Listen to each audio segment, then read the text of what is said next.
जय श्री कृष्णा दोस्तों। आज की इस वीडियो में हम सुनेंगे माघ महीने की शुक्ल पक्ष की जया एकादशी की कथा। तो चलिए दोस्तों वीडियो की शुरुआत करते हैं, सुनते हैं कथा।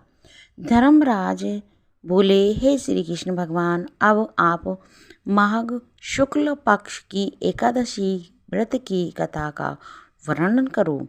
भगवान बोले, हे धर्मराज, जो माघ शुद्ध एकादशी का व्रत करता है वह सब पापों से छूटकर संसार के सब सुखों को भोगता हुआ अंत में मुक्ति को प्राप्त होता है।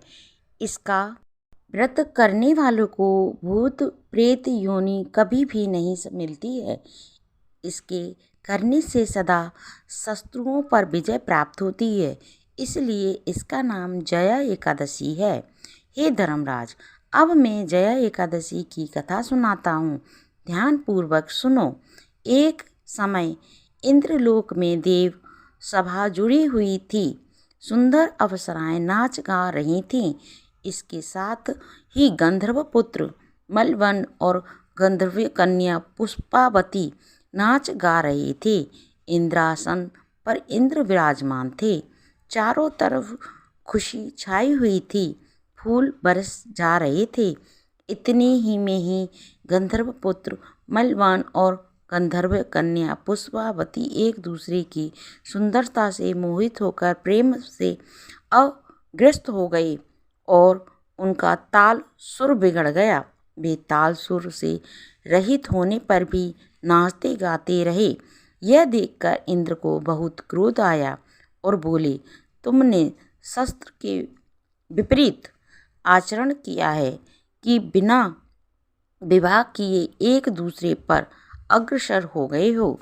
विवाह न होने तक पुरुष को चाहिए कि पराई स्त्री को माता व बहन के समान जाने और स्त्री को चाहिए कि पराये पुरुष को पिता और भाई के समान समझे। तुम दोनों ने अग्रस्त होकर ताल स्वर भंग कर दिया, इसलिए मैं तुम्हें श्राप देता हूँ, जिसके प्रभाव से तुम दोनों पृथ्वी पर जाकर विचराचर योनि धारण करोगे। इंद्र द्वारा शापित देने के कारण वे दोनों पागलों की तरह हिमालय में विचरण करने लगे। एक दिन भयानक ठंड पड़ने पर शीत से व्याकुल होकर दोनों ने भगवान विष्णु से प्रार्थना की कि अब कदापि बुरे कर्म नहीं करेंगे, पराई स्त्री को माँ तथा बहन और पराये पुरुष को पिता और भाई के समान समझेंगे। हम जान गए हैं कि बुराई का फल बुरा और अच्छाई का फल अच्छा मिलता है। अब हम दोनों अच्छे कर्म का आचरण करते हुए अपना जीवन बितेंगे। इस प्रकार प्रार्थना तथा पश्चाताप करते हुए अनजाने में जया एकादशी का व्रत पूरा हो गया। इस व्रत के अभाव से मरने पर विमान द्वारा इंद्रलोक को पहुँचे।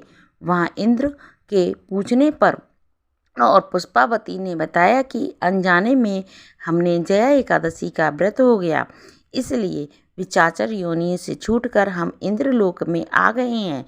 इंद्र बोले, सही तौर पर तुम दोनों अब बुरे कर्म छोड़कर धर्मात्मा बन गए हो, इसलिए इंद्रलोक में देव योनि में रहकर सुख प्राप्त कर सकते हो। इंद्र ने सारा प्रबंध करके मलवान और पुष्पावती का विवाह धूमधाम से करा दिया।